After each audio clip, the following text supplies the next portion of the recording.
Richards. Oh, okay. So we started the meeting. I don't see Ty. I don't know where Ty is, but otherwise we'll go ahead and start the meeting. And Ron, I wonder, where's Ron? I always worry about him. Ron. Hey, Tim. Marlou. Hi, Marlou. We haven't seen Marlou. Happy Diwali. I missed it. Yes, you did. Anna Ron. Hi, how are you? Thank you. I was just texting Tim who decided to show up. Yeah. Yeah. Don't give me a bad time. Come on.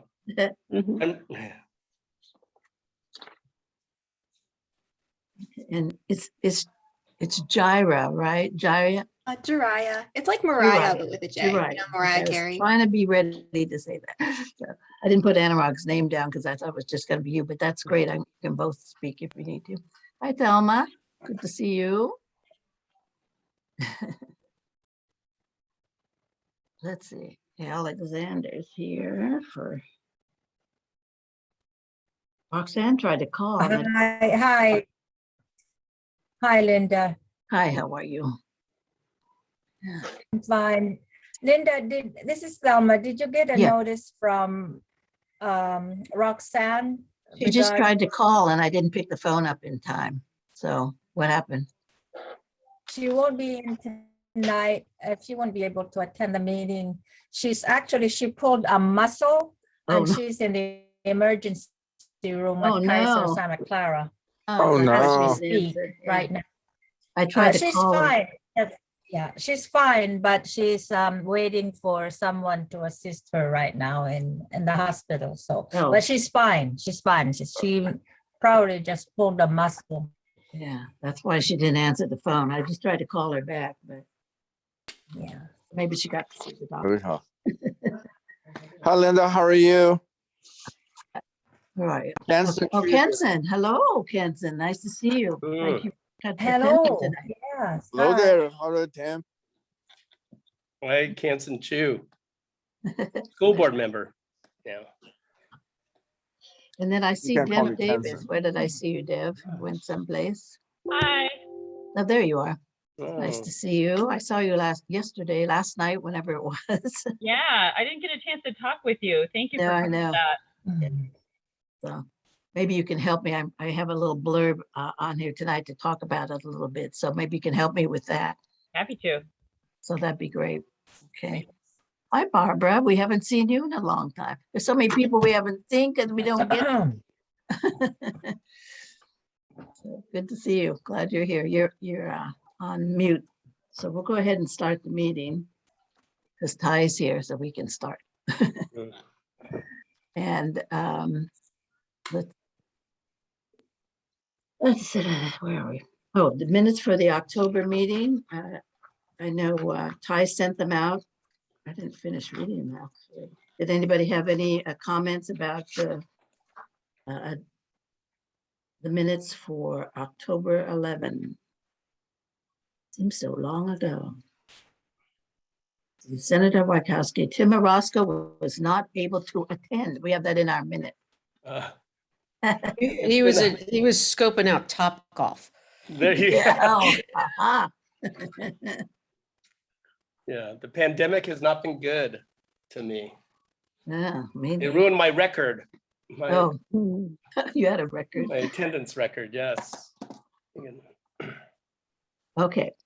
I hear no corrections or additions to the October, so we're going to accept them as written. Treasurer's report, Susan. Hi, everyone. I have the treasurer's report for October 2021. So our beginning balance on October 1st, 2021 was $3,447.88. We had income of one membership due paid in advance for 2022 of $10.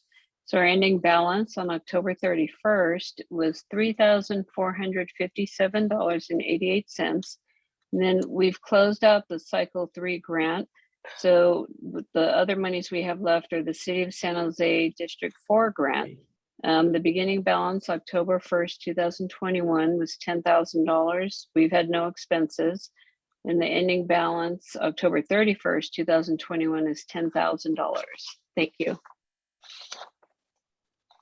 Any questions about the treasurer's report? Okay, hearing none, we'll move right along. You know, Captain Trayer, I don't see him or the sheriff either. Lieutenant Quinones, are they here? Did I not see them? Anybody? Okay, I guess we have to skip that. All right, so we'll go to reports from officials. First one, Senator Wojtkowski's office. Tim, you're up. Wow, so it has been a while, so bear with me. So let me go real quickly and then get to the meat. As you all know, I'm sure Anurag told you all this, the last day of session was September 10th, and then the governor had 30 days to pass or veto bills. That was October 10th. And then the new session starts June 3rd of next year, and all the new bills that were passed by the legislature and the governor and signed by the governor go into effect on January 1. That's the timeline. All right, and last year, or this year actually, you know, there's some big legislation that came out of the legislature. As you all know, we had a $267 billion state budget. 100 of that was part of the California comeback plan. And some of the big pieces of the comeback plan, as you all know, and actually the $100 billion was there to address some of the persistent challenges that we have, homelessness being one of them, right? So homelessness got like $12 billion towards that crisis. 42,000 new housing units are to be built through the Home Key program. And we have $1.1 billion to clean up streets with our local government. So we're really trying to, you know, address homelessness, and hopefully this $12 billion will make an impact. The other part of the comeback plan, as you all know, there's a Golden State stimulus out there. Some people have received their $600 or $500, their child tax credits. So that was a whole part of this. That was another $12 billion. This was the largest economic recovery package in California history. And so, you know, we got to be proud. We had a $75 billion surplus. The year prior in 2020, it was a $54 billion shortfall. So with the $75 billion surplus plus the federal pandemic aid, we were able to produce this budget. All right, I could have told you that 2 months ago, sorry. But so anyway, so I'm catching up. And then let's see, what else is there to tell you? The senator is with a state Senate delegation right now at the UN Climate Change Conference. As you all know, when he started his Senate career, he was head of the Environmental Quality Committee, and he still continues to do good work and be a good steward of the environment. So he's there with Senator Hertzberg and some others, and sharing best practices and learning from other countries how to address climate change. So proud of Bob. You know, he's there. This, I think, has been his fourth conference probably, but it's kind of nice to know that the US is back when it comes to climate change policies. So anyway, so that's where Bob is now in Glasgow, Scotland. And then just a couple of pieces of Bob's legislation that were passed. I'm just going to share three. He was 848, but I'll share three of them.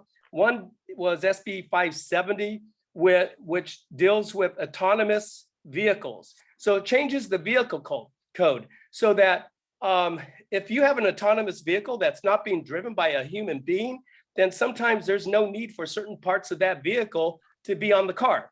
So, you know, a mirror, for instance, what other examples do I have when it comes to, let's see, windshield wipers, speedometers, and other parts. And so we changed the vehicle code so that these parts don't have to be included on a car for autonomous vehicles. That was signed by the governor. So that was one. Another one deals with more transparency when it comes to local government and other meetings. There will be a requirement now to email agenda packets. I mean, you would have think that this would have been done a while ago, you know, so they still mail out agenda packets, but now there will be a requirement that if someone, a constituent asks, I want my agenda packet to be emailed to me, it will have to be emailed to them. So that was SB 274, email agenda packets. And then the third one I'll mention has to do with arbitration. As you all know, there are many jobs that require folks to sign a contract, and then it prevents you from going to courts for small claims or anything like that. You have to go through arbitration. So this bill will help eliminate corporate delay tactics by specifying due dates and requiring consent from all parties before adjusting deadlines. So just a little more transparency there when it comes to the arbitration process. And, you know, Bob has always been a fighter for the consumer. So, you know, he deals with these debt collection bills, and then of course, arbitration stuff. They're little things, but they matter to some people when they're in that situation. And then the two big bills for Bob will be next year. They're 2-year bills. One is the bottle bill, which will totally reform the recycling program that we have today. And it will require the distributors to be the big stewards and share most of the responsibility of recycling in the state. So that'll come down the road. January, I'll mention the bill and be more specific, but this will reform the recycling. Right now, half of the redemption centers are gone. You know, people don't know where to go. Thank goodness here in Berryessa, we can go to Schnitzer. I go to Schnitzer all the time to recycle, but half of them are gone in the state. So something needs to be done. And the bottle bill will be up again. It's a 2-year bill next year. And then the last one I'll mention is a food dye labeling bill. So, you know, food dyes, some food dyes are really harmful to children. So this would require certain producers and manufacturers to put a warning label regarding these synthetic food dyes. So that's a 2-year bill. That's next year. Those will be big bills. And then finally, I just want to say, we had a State of the District last week, and the senator honored, gave his Unity Award to the Afghan Coalition. As you all know, they're doing some great work with the evacuees from Afghanistan, the refugees and so forth. They've been doing this for 25 years. So we recognized Afghan Coalition. And then the Fresh Lifelines for Youth right here at the Sobrato Center in Milpitas was recognized for their work with young people, 16 through 24, who are having problems with the juvenile justice system. So we recognize them as a nonprofit of the year. And then we recognize all the fire departments, Dick Santos, in the district. Including Milpitas and San Jose, they all got their nice resolutions. We know the wildfires are a big thing, but so we wanted to really kind of highlight what the local fire departments are doing. So we awarded like 5 or 6 departments in the district. And so, yep, that's it. And it's good to be back and good to see all of you via Zoom. And hopefully in January, we'll be together in person at the community center. That was a lot. Hopefully, Sorry. yeah, but thank you. See, when you don't come, you got all this stuff to say. That's good. We appreciate that. Like, there's some real interesting things coming up. I don't know who that is. Okay, so it's Assemblyman Alex Lee's office. Jaria, do you want to Mariah, speak? yes, that's Jaria. me. Okay. Yeah, it's like Okay. Mariah, essentially. Okay, hi everyone. Happy November, by the way. Seems like the year flew by. So I'm just going to talk about what he's been up to in the district. So he's been in the district for the past couple of months. So he's been busy touring. So as mentioned earlier, Diwali happened. So he was going to a lot of Diwali events this past week. He also went to a lot of events for Filipino Heritage Month, and he's also going to one this Saturday, and the flag raisings as well for the Filipino Heritage Month. And we also had a lot of meetings with the firefighters because of the ongoing drought, and those will need help when wildfire season comes back around. We also sent out a mailer this past weekend about the drought and resources that you can use to conserve water.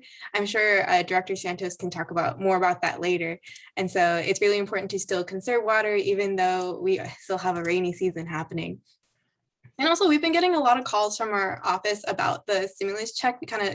Tim kind of talked about that earlier. If you file the 2020 tax return and you earn less than $75,000, you would qualify for a stimulus check. If you didn't receive one and you think you should have gotten one, feel free to contact our office. And I also, I have a list of links of things that I'm talking about as well in the chat. And I link the Franchise Tax Board's website as well if you want more information about that. And we also hosted a couple events. So we hosted Boba and Bill's the past weekend. If you have any ideas for the assembly member, please let us know. We're getting new bill ideas for the next legislative session. So at Boba and Bill's, we were at Toko Toko Tea, which is on Berryessa, right next to the flea market. We were able to meet a lot of constituents, and he was able to meet a lot of folks who came by, and we got them some milk tea. We have some upcoming events as well. We have a walk and talk in the Aliso Marina Park this Sunday, November 14th from 9 to 11. It's a nature walk, so it'll be nice. You can talk to the assembly member and give him any of your bill ideas or just chat with him with what you're worried about. And I left the link to RSVP as well. And we're also honoring almost 30 individuals and some organizations as well. Our Unsung Hero Awards is happening next Saturday, November 20 from 11 to 1. We will be live streaming it on Facebook, so that you can join in and see who we are honoring. It's going to be a really fun event. And yeah, like I mentioned earlier, we are taking more bill ideas. And so I left the link in there for our bill proposal as well. And lastly, of course, if you need help with your EDD, we're still helping with that as well. You can go to our website as well and then click on EDD assistance. We are still helping some folks get through their EDD issues. So if you have any. And I believe that is all from our office. And you can feel free to contact us if you have any questions. Great, thank you. Nice report. Anurag, do you have anything to add? Dry covered all today. Thank you. Okay, great. I'm glad you're joining us anyway. Good to see you.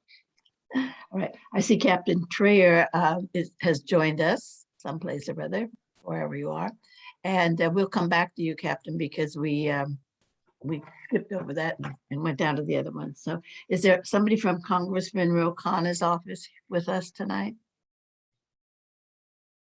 No, I don't see it. Okay. Supervisor Otto Lee. Supervisor Otto Lee's Lawrence Sue had called me and said he wanted to be on there. So that would mean Richard Santos, you are up from the Water District. Madam Chair, do you hear me okay? Yes. Oh, good. Well, good evening to everybody. Richard Santos, your director of the Santa Clara Valley Water District. Been real busy, and obviously your prayers have paid off. We had some rain. We're supposed to have some tonight and tomorrow, so we sure hope so. The typical question people ask, are we out of the drought? Of course not. It's a drop in the bucket, so we got a long way to go. But we just had a big article in the Metro about the shoreline project that we're all working on. The Water District has been taking the lead with the federal government. Also, Senator Wachowski, who helped out years ago with about $7 million from the state. So we sure appreciate that. That's protected for tidal flooding, and climate change is real. And we can go on and on. It starts from Coyote and eventually it'll go all the way to San Francisco. So we're continually working on that, raising that dirt levee and protecting us from climate change and tidal flooding. Saturday, we had the grand opening of the extension of the Coyote Trail over there by Happy Hollow, 1.6 miles coming our way. So eventually it'll be from Morgan Hill all the way to Alviso. So it's exciting. We also, with the city of San Jose, the Water District helped pay for the police protection. So now we have bike patrol on Coyote and Guadalupe. And it's very exciting because it brings confidence and people are back enjoying it. We had a great turnout Saturday. We also very happy, of course, with the president's infrastructure bill. There's $50 billion related to water, from dams to recycling, you name it. So we really feel confident that we'll be getting some of that funding, and we'll apply it here to our recycling plant and doing all the other good things. And all of you, please continue using water wisely. It's real. And the Anderson Dam is still there. It's going to take 10 years. And we keep on fighting every day, trying to speed up the process. But regulatory bureaucracy seems to grow more than we do. The Pacheco Dam is going well. We've actually got some more partners and getting some funding. And along with the president's infrastructure, we feel confident that that'll come. And we hope we can get that started before the 10 years of Anderson. So with that, thank you all and be safe. Thank you. Nice report.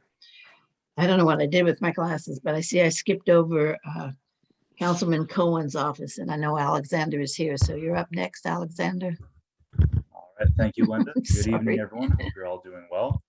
So just want to give you guys a quick update on what's been happening at the city council level. So just today, the council adopted Councilmember Cohen's memo to commit San Jose to carbon neutrality by 2030 and to take bold action to make sure that we're protecting our beautiful San Jose open spaces, our landscapes, and to provide a safe and sustainable future for generations to come. So we're the biggest city to make that commitment, and we're really excited to have gotten that done, and we're really looking forward to working hard to make sure we meet that commitment and rise to the climate challenge facing us. Aside from that, another of our top priorities has been making sure that the city responds effectively to issues around illegal dumping and garbage.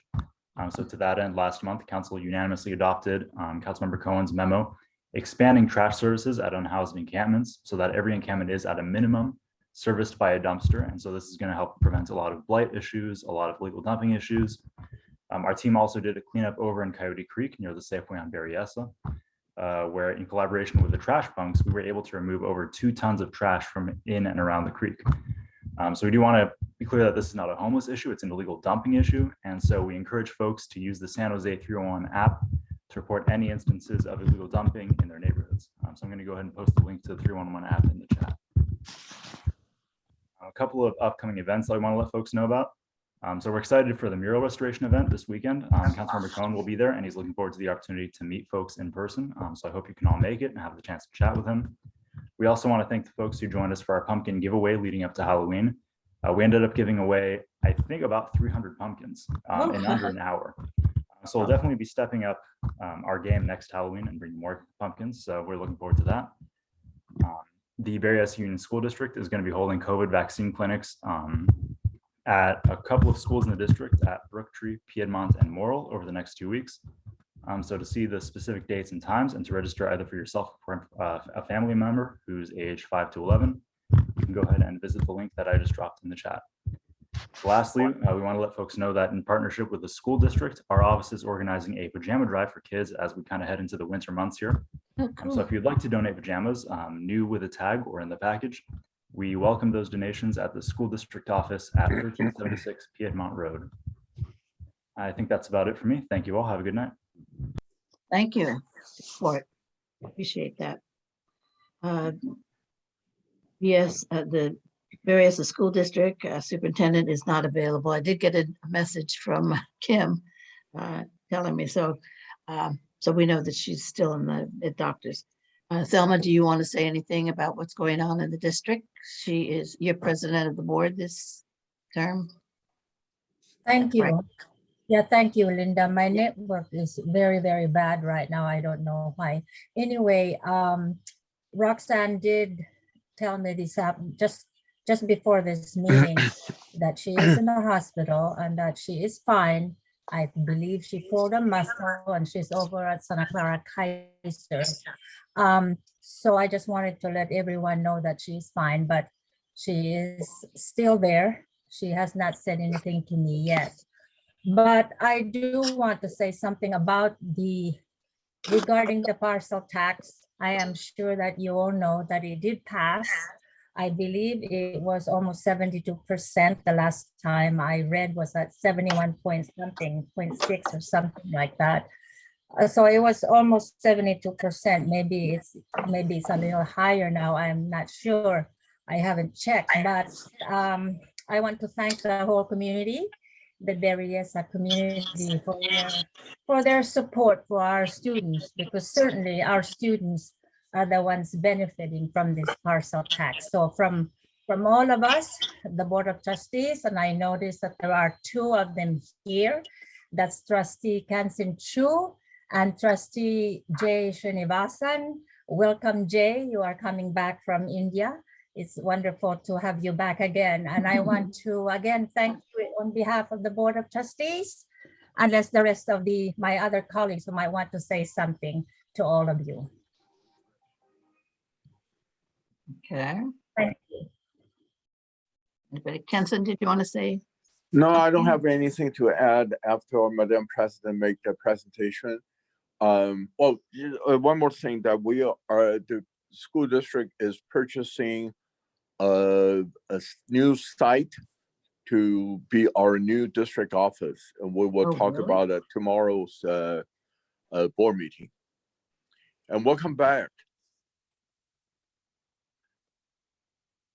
Okay.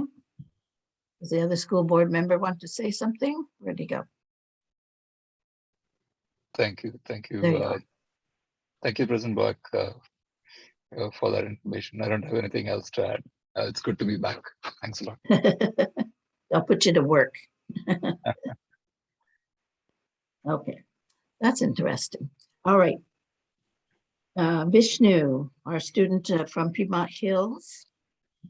You have anything you'd like to That report? kind of took me by surprise, but I don't have much except for one big thing. Maybe like a few years ago, I think 2014, you might have heard about Governor Newsom signing or something related to schools, high schools having to start 1 hour later after 8:30.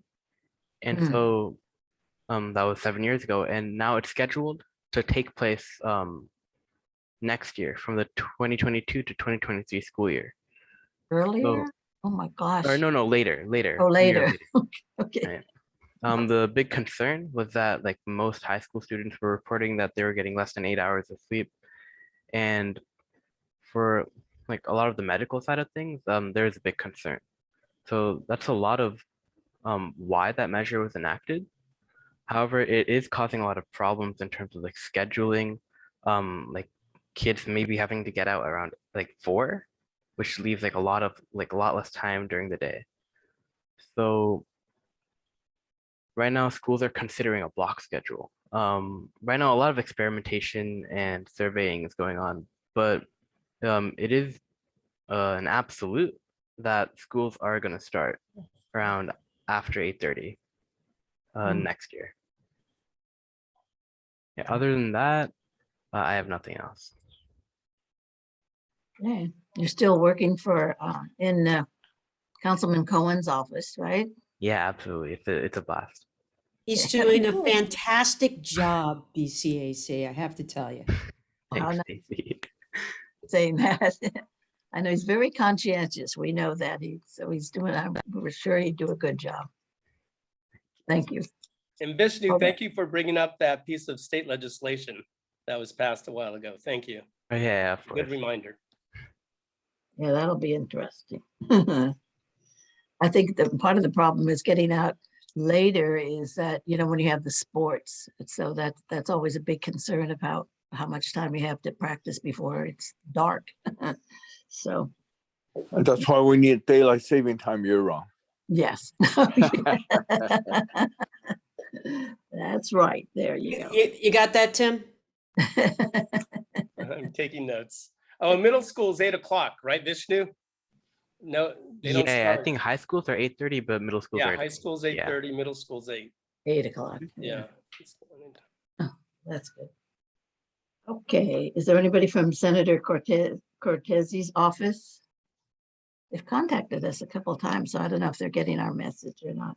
Is there anybody else that I missed that wants to speak on behalf of our elected officials? Okay, I see Captain Traer is here, so we will let him speak. Thanks. Welcome. Good evening, everyone. Great to see you all. And Vishnu, that is very interesting to me because it kind of hit home that my two 15-year-olds are going to be not going to school at 7 o'clock every morning like we do right now, which is crazy. That is really cool. I don't know if that's cool, but we'll see what happens. Yeah, we'll see what happens. We'll see. It's been busy. I think I start every meeting off by telling you that, but I have some great things to tell you that's been happening on our end at the police department. We did have a string of robberies all over the city. These two guys might be related to three, but really two men were going in the middle of the night and robbing liquor stores and 7-Elevens with guns. And the officers worked very hard. Every briefing I went to, I sent them out with the marching orders of do your best. And they did find them at times, and they would drive away real fast and it wasn't safe. And the officers did the right thing and shut down pursuits. But eventually we did get them last week. We got both of them. I can't, you know how I am. I'm super proud of the officers every day, but just the work they did out there and arresting these two very violent robbers is second to none. So I'm proud of them. And it was our team that goes out and does apprehensions. when they got warrants, they did arrest the 2 guys. So that's good. And the reminder and really the take home from that is, if you go out like I do, sometimes I get out of here like at 1 or 2 in the morning and I stop by someplace to grab something like a 7-Eleven or something like that. Just remember what's happening around you, because there's not a lot of places open, and that was definitely what was being targeted. And it wasn't just here, it was all over the Bay Area. So hats off to the team that found and arrested those 2 crooks. Burglaries, usually on the meetings before, I told you that the commercial burglaries were the big thing, and they still are, but there are starting to be more residential burglaries. And I ask you to take a second and think about the technology, if you have any, in your house and where it stands today. Because of COVID and everybody being home, maybe you haven't been paying attention to your alarms, to your cameras. There's one part of town where a couple houses were hit. And when we did a canvas of those houses, none of the video systems worked. All of the cameras were dead, like nobody paid attention to them because they've been home the whole time. So just a great reminder, change those batteries if they take batteries.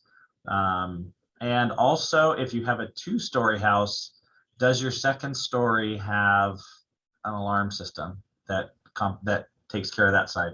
Because most 2nd-story houses have your master bedroom, your main bedroom upstairs. So that's something that criminals know, and they purposefully will break in just to the 2nd story in order to get into your main bedroom and steal your money and your jewelry. Fortunately, I have no money or jewelry, so I have nothing to worry about. But think of your house as a whole, and do the best you can to protect it with kind of that mindset. Now things are starting to change a little bit now that people are going to work. There was a residential burglary on the 3400 block of Sierra Road. That was on the 20th of October, and that was someone breaking the glass. It looked like, according to the victim, that no one was home, but she was home. She was upstairs. They broke the glass and she screamed and they ran. They did get evidence and they're working on that. But that's at 9 o'clock at night, right? So just keeping your lights on, making your house look like someone's there if you're not, or even if you are there. It's super important because they're not going to likely go up to that house if they think someone's home. That Shell gas station on Sierra Road, what's the cross street? Is it Sierra and Piedmont right there? Piedmont. Okay. Piedmont, yeah. Sierra and Piedmont. Yeah, it was hit twice. Thank you. It was hit twice, burglarized twice. Somebody broke in, their alarm system isn't perfect. And they went in and stole a bunch of cigarettes twice, 2 days like back to back. So again, that kind of fits into the places that are open late.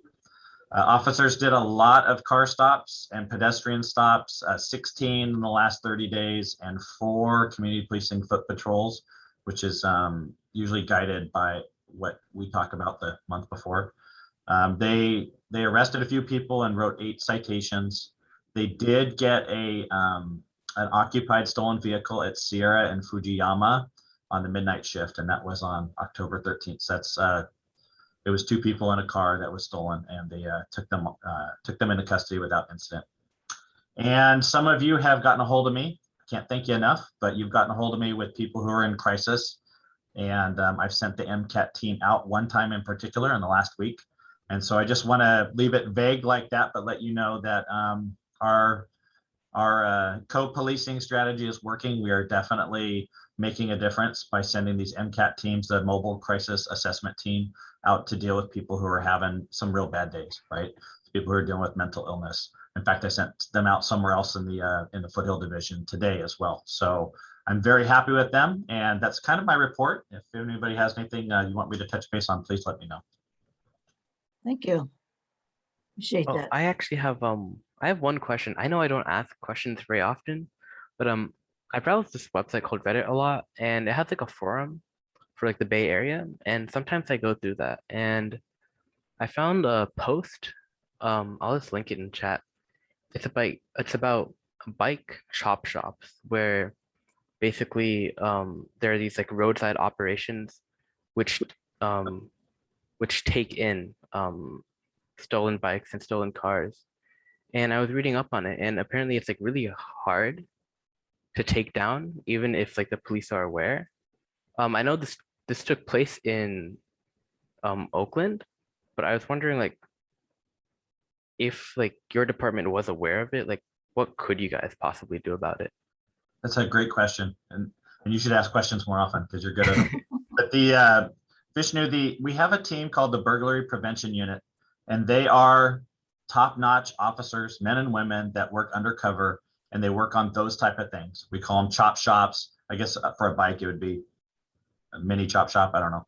But those bikes are super expensive, right? Like a new Cannondale or something like that can be $2,000-$3,000, and they get stolen a lot in San Jose, and they take them to those type of places. So if you ever see anything relevant to San Jose, you just let me know. People send me stuff like that all the time. The Reddit, I don't do Reddit. I try to keep up with everything. Reddit, I haven't been able to wrap my head around yet, but I'm totally all over TikTok, and I can handle Facebook, but Reddit, I haven't quite figured out. So with that in mind, if you ever see something that is concerning to you, let me know, because those are real people losing their thousands and thousands of dollar bikes. Of course, I really appreciate that. Thank you. Thank you. Catherine, I don't know, Captain Chair, did you see Catherine's comment about still a lot of traffic on Piedmont, starting Piedmont and going up Sierra Road? Is that right, Catherine? Go ahead and talk if you want. Unmute. Okay. Hi, Captain Trier. Hi, Catherine. We are still getting a lot of late night activity all the way up Upper Sierra. In fact, several of us called this weekend. And it's not just on the weekends. There's been increased activity at below 4150 Sierra Road. And also as they head up to the park, if the park turns them away, they are parking other places, and they are graffitiing, and they're knocking down the delineators. Even lower down by me at 3555, they have graffitied, and I have taken over, gotten rid of it. But I've also contacted the county and the city, and I've used your site many times along with neighbors that are in the city area below me, near where the burglary occurred. And they feel nothing has happened. They never see any San Jose PD parked or in their area. And the speeding since the paving has happened has increased 100-fold. It's very dangerous. There's a lot of bike riders, hikers, and it's also dangerous to me. Put out trash cans, you have to be careful. And I'm in a 25-mile-an-hour radar area that the county supervisors approved. There's been no radar up here. There's been no patrols that have ticketed anybody that zooms by my house down into the city area. And by the time they hit the city area, they're going well over like 55, 60 miles an hour. Very dangerous. So I just wanted to reiterate, we need more patrols, and I don't know what else we can do. We've spent many times in meetings, and it's like we're backsliding. What can we do? Thank you. I have definitely seen some of your emails. I've sent them to our traffic team. And unfortunately, I don't have the traffic team that I used to, but they have been up there writing citations. I know every month before I've reported the Sierra Road citations that happen. I think I said 8. I don't have it in front of me right now, but I know we've been writing citations on Sierra. And Catherine, I don't know Sierra, like the numbers off the top of my head, but I will drive up there and take a look. But if you report something to my traffic team, like through that web portal, please do it that way. Like you report it to them, but CC me on it, or at least send me an email and go, hey, Todd, I reported it to the traffic team. They are very responsive. I think the rumor was that maybe somebody from the traffic team might live up there, because when they go out, they write citation after citation. And I know it doesn't solve it. And I can't promise you that I can solve all the speeding on Sierra Road, but just having their presence out there is important. And I will relay what you're saying to the traffic team and to my patrol teams that are out there as well. At night, I did not know it was at nighttime, Catherine, I'll be honest with you. I thought it was like the 6 o'clock time, but if you're saying even later, then I need to know that. Oh, yes. There's different times over the years that we have given that are repeat. There's the before sunset, there's the after sunset, then you have the 10 o'clock crew that starts up, and then at 11:30 you have the party crew, and sometimes they're up here till 4 a.m. in the morning. Wow. Those are the ones. They even right now, if you come up before the county or the county or city cleans it up, they've even taken a no stopping sign and put alcohol bottles around it and tied it with a ribbon. And then they graffitied all the delineators and took them down. That's new. That just that was not new. The alcohol bottles are, there's many, you can see it. So, Okay. yeah, and I could meet with you too on a Sunday like you suggested. Yeah, I'll take you up on that. So great. I'll be in touch with you if that's okay. We'll meet up and then Sure. get Love out there it. before it starts snowing on us. Okay, yeah, you can even park in my driveway. I think though, if you're going up, I haven't seen anything near the straightaway as far as anybody being ticketed. Nobody's going 25 miles an hour. I mean, one of my neighbors almost got ran over the other day putting her trash can out. They were going around Sierra, even they blow the stop sign at Sierra and Skyview, and they're driving like a bat out of you know what. So anyway, appreciate the help. I know that you guys put yourself out there every day, and we do appreciate it, but we need help before we get back into the shootings and the, you know, the horrible stuff that went on and the fires that happened up here. So appreciate it. Thank you so much. Linda, Okay. can I just mention one thing? I want to thank San Jose PD for finding my mother this past Thursday who had wandered, and she's elderly with moderate symptoms of dementia. She ended up taking a bus on Capitol and Berryessa and went all the way to Santa Clara. And the Santa Clara PD guy brought her home here to Berryessa on Whitman Way. But 3 of your officers were there to work and find her. And maybe at some point in the future, we can get some statistics in terms of how many seniors are being helped by SJPD. But thank you very much. Thank you. I did know about that. So I did not know that was your mom, but yeah, thank you. It actually has been happening a lot lately, and those silver alerts, when we put out those silver alerts, knock on wood, it has worked every single time. And I would say when I hit the button, which dispatchers, it drives, they get a million phone calls when that happens. But when I hit that button to send a silver alert, I would say within 5 minutes max, somebody has called in and said, hey, that person was just right here. So I know everyone gets it in the middle of their meetings or dinner or whatever. I know it's loud, but it's totally worth it because it definitely makes people look and works. I hope your mom was okay. Yeah. A lot of times they just don't know. They might not even know their name or address or anything. So they really can get lost. So that's great. Thank you so much. Always a nice, good, thorough. Kim, I see you're on. I did get your phone message about Roxanne. So I wanted to let you know that I did get that. Okay. Next up is a report on the apartment and townhome project at 905 North Capitol, and that Sharon has done a ton of research already. And so I'll let Sharon give you a report. I've been working with John and Mike from the Penitencia Neighborhood Association, and also Janet, who lives in the Creekside area that will be next to this development.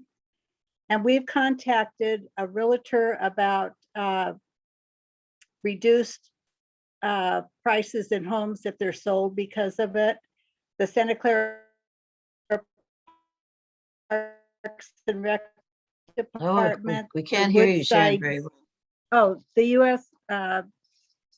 Corps of Engineers, the Santa Clara Water District, the Fire Department, and Stacy Brown has been very helpful in giving us information. And I need to find someone in the police department.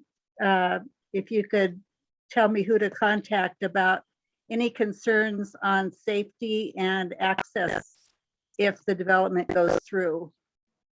They judge the quality or the approval on 21 counts, 21 points.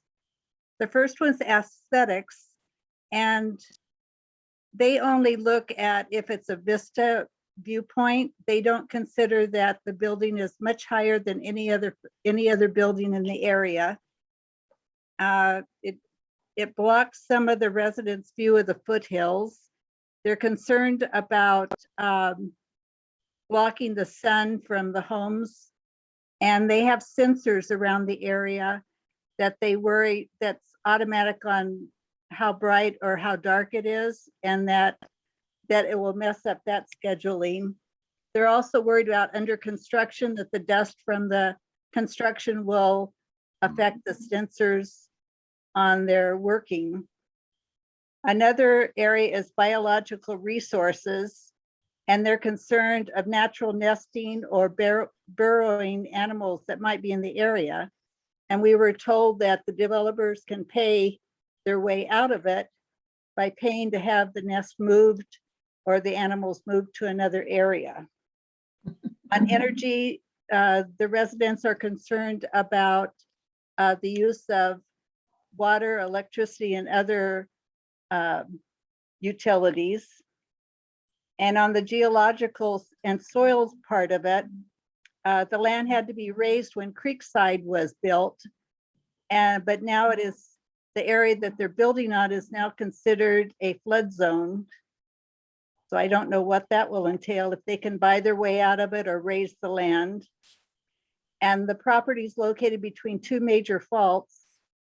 And even with the 2007 5.6 earthquake, Alum Rock earthquake, they felt a lot of the shaking and had minimal damage, even on their 3-story structures, let alone an 8-story. Another area that they're concerned about is noise and vibrations, both during construction and with the additional 600 plus people that will be in the area. Another population and housing point, the only people that might displace are the homeless, which that's all that's concerned in that area. On public services, we contacted the Santa Clara Parks and Rec, and they don't seem concerned that 300 or 400 people, extra people, may be using the trail and what it will do to the Penitencia Trail. And with 2 recent fires in the area, there's a great deal of concern with that one narrow road going into the area, and how will fire trucks or other emergency vehicles get in if so many people are trying, if there was an evacuation, 300 or 400 cars trying to leave the area. On recreation area, there's a pool that's part of the plan of the development, but we didn't see any playground or park type area for the development. And the only one nearby is in Creekside, and that's part of their HOA development, and it's not gated. So they're concerned about all these people wanting a place for possibly kids to play or just to get out, would be using their playground structure and park area. Transportation is a big concern. And Stacy, I haven't heard anything about if they've done their traffic study yet or not. But getting in and out of that narrow road, and the developer said they are not going to widen the road. So that's a major concern. And on wildfires, they're concerned that if there's another fire, how are they going to get out? If it's a big one and they don't get it put out quickly. And then the city is, we ask about affordable housing, and none of the units will be affordable.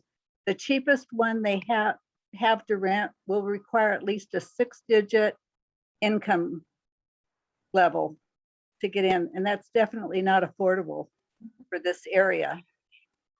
So we were wondering why the city doesn't require a percentage of each building be affordable. Since the city is wanting all this affordable housing and feel we need it, but the developer can buy their way out of it. All they have to do is pay into an affordable housing fund that, as far as we can tell, is only being used to build tiny homes. There's no real building put up. And that's about it. I'll be meeting with the DOT who's in charge of it next week to find out who is evaluating each of these points to see what we can do. But that's all we have now. Any questions? I told you Sharon did a lot of research. This is great. Did I And- tell you we've hired Sharon as an extra D4? Yeah. She's really done a lot. We appreciate it. She stayed right on top of it. And for you that may not know, those of you that may not know, that Penitentiary Creek is on the west side of Capitol Avenue, and it comes out onto Capitol Avenue. And that's the only road there is in and out. There is no other way to get in and out of that Creekside area. And then they want to build all the more buildings in there. So that's one of the reasons we're all concerned about what's going to happen there. So Another point I forgot to mention, they're only having one parking spot per unit, which is 50% of what would normally be required because it's near the light rail. But if you look at the intersection there's no platform there. People are going to have to walk possibly a quarter of a mile to get to a station to get on to light rail. They'd either have to go down to Target or up by Berryessa. So I can't imagine people carrying groceries and stuff a quarter of a mile after riding light rail, or even going to work or going to school. yeah, I live off of Capitol and just before Hofstadter, and the parking lot in that area was packed on Sunday. 49er fans. I was so excited. I thought, oh, somebody's riding the light rail. I was amazed. And they were also in the shopping center parking lot too. I thought, whoa, wow, well, that's good. That have those activities so that the light rail can get some credit for it. Otherwise, I only see a couple people riding that anyway. So any questions? I asked Sharon to stay as our point person, and she'll just keep us informed. And if we need to be doing anything else, or as a group, we have to make a stand or visit somebody or have, I know Councilman Cohen is aware of it and has been at the presentation that they did. So we'll just keep working with him too, so that we can see what kind of pressure we can put on this group that's building it. So thank you so much. So Sharon, you asked the question about the traffic report, and what I know is that there is a internal report that DOT is still working on to be able to make it final. And so I will be able at some point. I think what we'll try to do is have another community meeting with the developer and come out and kind of talk about here's what we heard. Here's the additional information. Give them an opportunity to tell you how they might want to change some of their plans based upon some of the feedback that you've given them and some of the feedback that the planning department may have given them. Great. Thank you for that input. I have a comment. Yes. This one parking place per unit is just ridiculous. It's totally devoid of common sense. You're talking about younger couples, probably, even married couples. And you're talking about each person is going to have a car, and you're going to have that second car parked all over the place over there. I don't live in the area, so I'm not really impacted, but that's ludicrous. Yeah, that is a big concern, Wally. Some people, to afford a place, will be sharing it with 3 other people, and that's 3 more cars. Right, it's probably true. Someone is totally divorced from reality that's planning these things. That's all I have to say. They do have 16 parking spots for visitors too. They'll be used up. There won't be any room for visitors. Yeah. And then there's Good. You learned how to raise your hand. That's great, Wally. Good. If any of these things contain children, Then there's the question of the impact on the schools and a few other issues. And to afford a place in this valley, some of these younger couples are going to have to make do with something like that. Yeah. The school district is having declining enrollment, so I don't think it'll be that much of an impact on schools.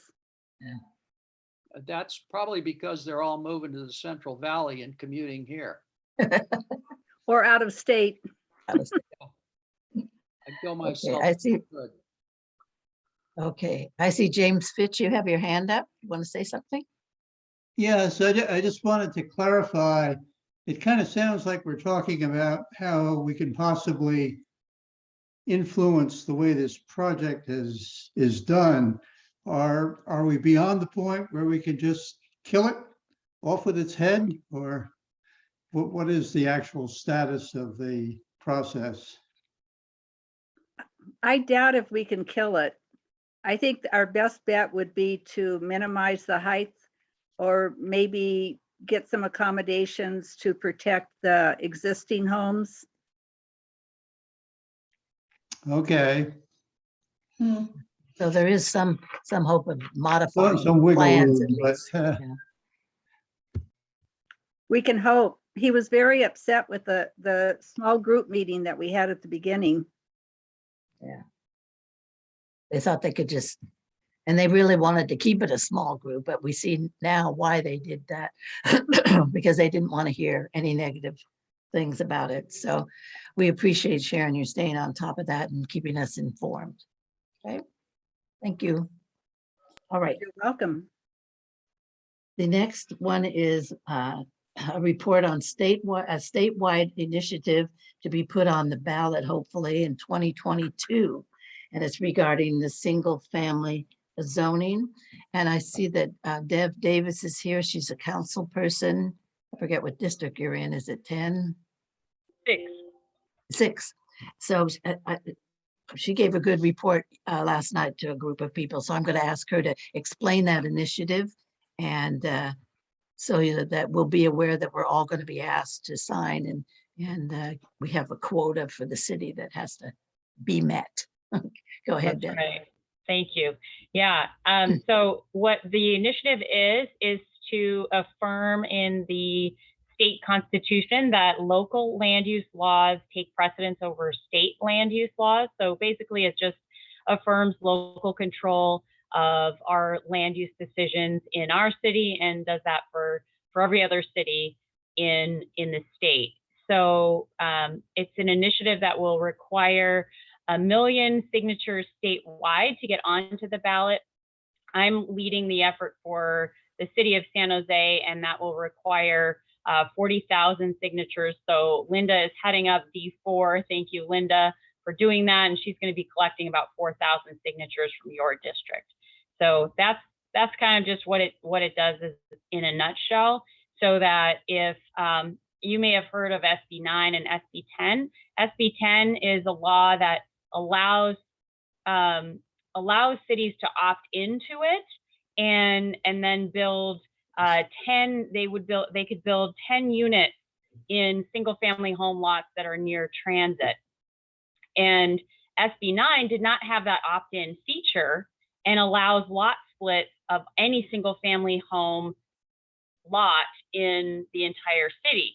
So what the initiative would do if it passes, and it's going to go on the ballot next November, so about a year from now, assuming it qualifies for the ballot, what that would do is it would allow cities to say, we don't want to do that.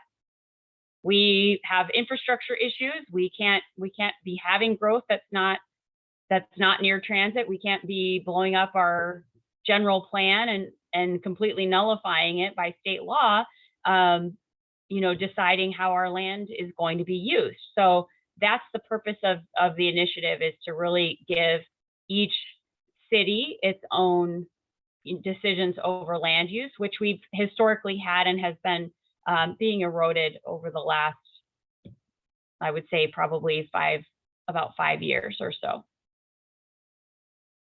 Thank you. Yeah, we've talked about this a couple of times now, the SB 9 and 10. And we've written letters as a group of BCAC with real concerns about just exactly what Deb was talking about, that you could have homes next door to you that become duplexes or can have duplexes built on them or fourplexes built on them. So it's a big concern.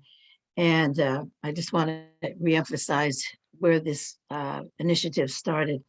It's supported by a top flight team of land use attorneys, legislative experts, experienced California political campaign consultants, as well as state and local leaders throughout the state.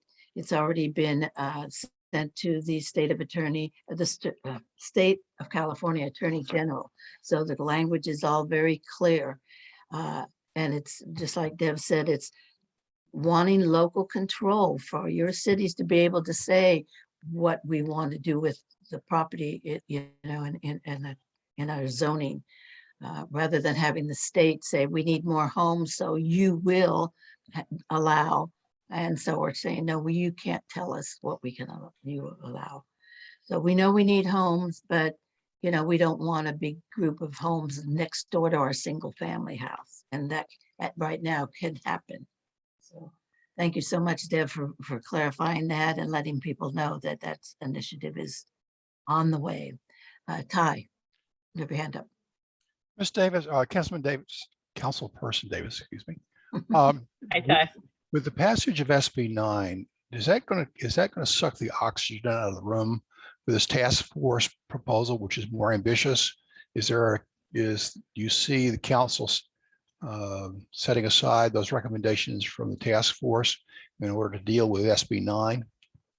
Yeah, what the planning the planning department has told me is that they're going to recommend just allowing SB 9 to take the place of the recommendations for the task force.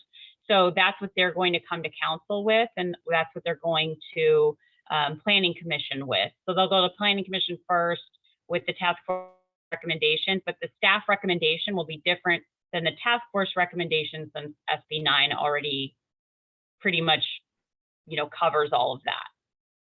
Thank you. You're welcome. Any other questions?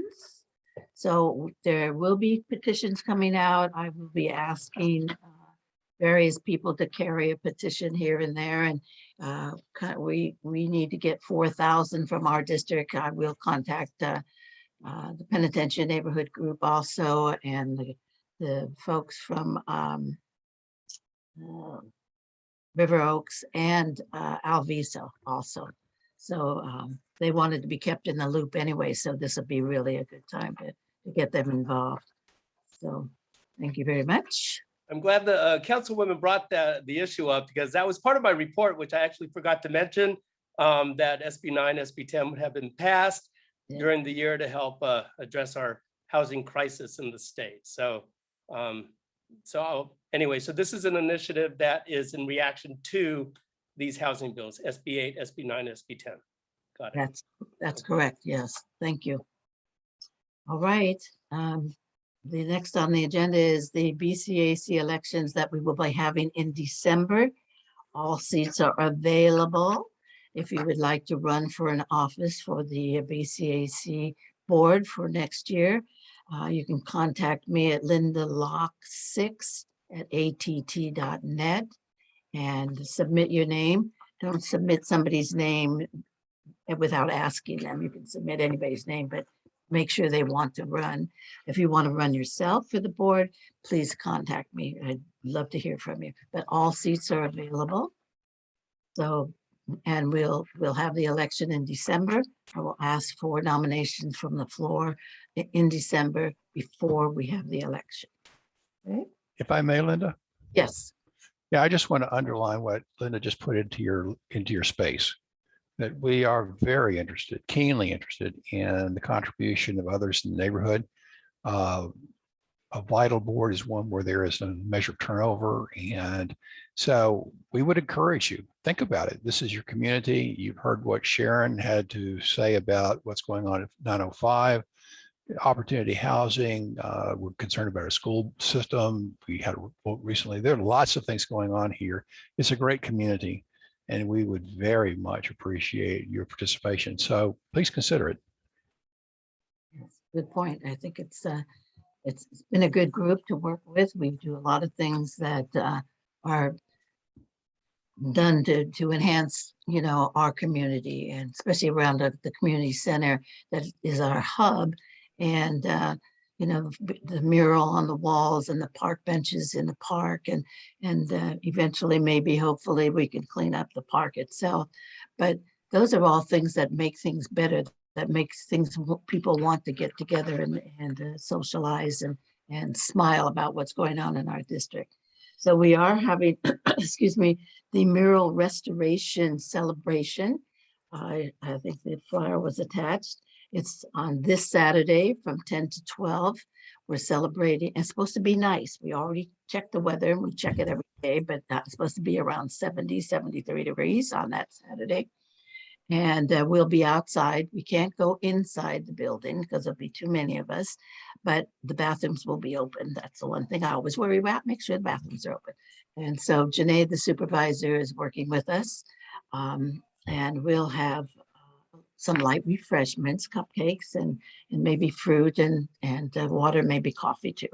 So we'd like you to all come. The mural is had been refreshed by the original artist, so that we were really fortunate to find him, and he did it and came down. So it's been a you know, a lot of work just to get it done because of the pandemic and the rain and the fire. He lives up near the fire area, and so he had to make sure he protected his property. So we're just so excited about trying to be able to, you know, have everybody there.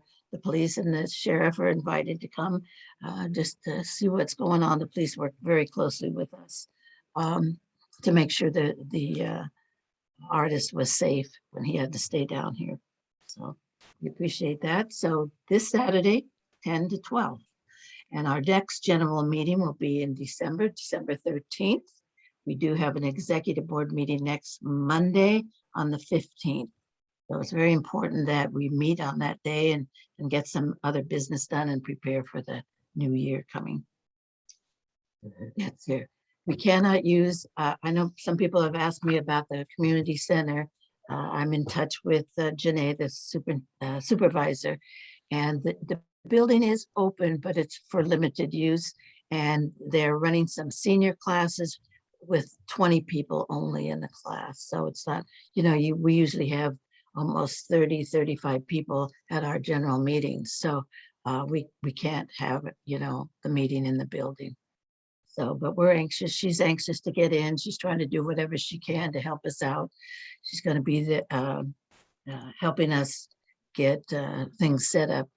We need some tables and we're not setting up a bunch of chairs. So we prepared to stand because it's the same thing about getting too close. And we're going to be up at the top right by the front door so everybody can admire the murals on the wall. It's just lovely. It's really, really spectacular. So I don't have anything further, I don't think. Does anybody else have something else to say? Hi. Yes, just to add to what Linda said, had to share with you about the celebration of the mural restoration. If you go to our website, there is a video, it's 12 minutes long, that highlights the history of our area and honors the mural's history and its restoration and the people who made it possible. So it's something you can do, and you got a few minutes, sit down and take a listen. It's Will Ector did a great job voicing over, and we look forward to seeing you on Saturday. I did a great work. He put that all together, and it's going to be in a kiosk, yeah, and it's going to be in the lobby of the community center permanently, and so you'll be able to see it in there eventually also. But we'll bring it. We're going to try to bring it out on that Saturday so people can look at it. That's exciting too. Just knowing the history, even reading the plaque tells you a lot of the history of our area. So please try to come by, even if you can't come during that time, get by there and look at it and see what's going on there. So Ron, go ahead, Ron. You're on mute, Ron. You're on mute. Yeah. Just click on the microphone. There you go. Now, you hear me now? Yes. Okay. I talked to Janae today, and she wants me to take the banners down that are on the art wall. So anybody that's listening that knows of somebody that had one of those banners, maybe on Saturday, they can come and just take it off the wall. And then on December, she wants me to have a new artist up there. So I have one arranged to have new art on the art wall in the narthex of the community center. Okay. Okay. It's really nice to see that artwork up there too. That's another one of Ron's ideas. As you're coming out of that multi-purpose room, you look right at that wall. And so he had the idea of having an artist, a local artist, put their artwork up. And so he's rotated them. But then we had those banners made, and Susan had, I don't know what you want to call the copies of those banners that we have on Various Road. They were made into ones where the kids could keep, their own. And he had the idea of putting those on the wall. So nobody gets to see it right now, but it's really a neat thing to see those up there. But now we'll have the kids come by. Maybe we can contact some of them even and have them come by, and you can take them in, Ron, and have them take that down. Okay. But so it's just a really nice thing. It's just one of those things we want to keep celebrating, being able to use our community centers. So as long as we don't get redistricted out, we'll be fine.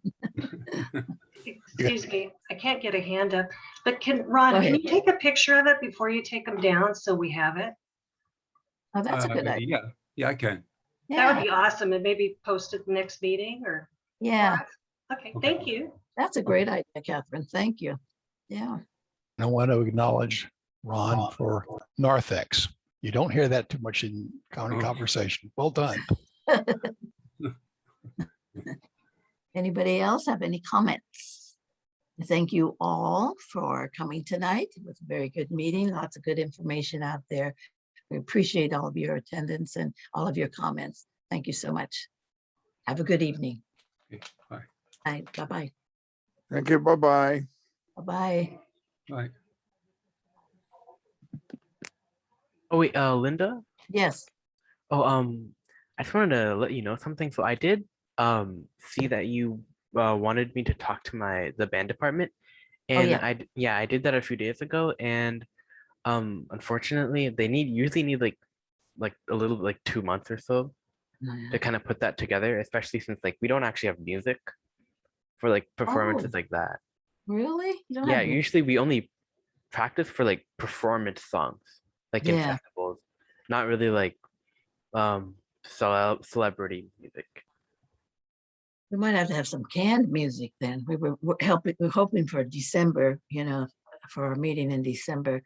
And Berryessa isn't available to do that either, the Berryessa School District. So Yeah, usually we would get them too. But thank you for checking on that, of Vishnu. course. And if there's anything else like that you need, I would absolutely love to do it. Yeah, great.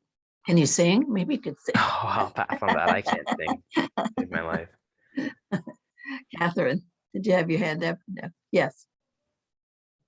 Oh, you're on mute. You're on mute.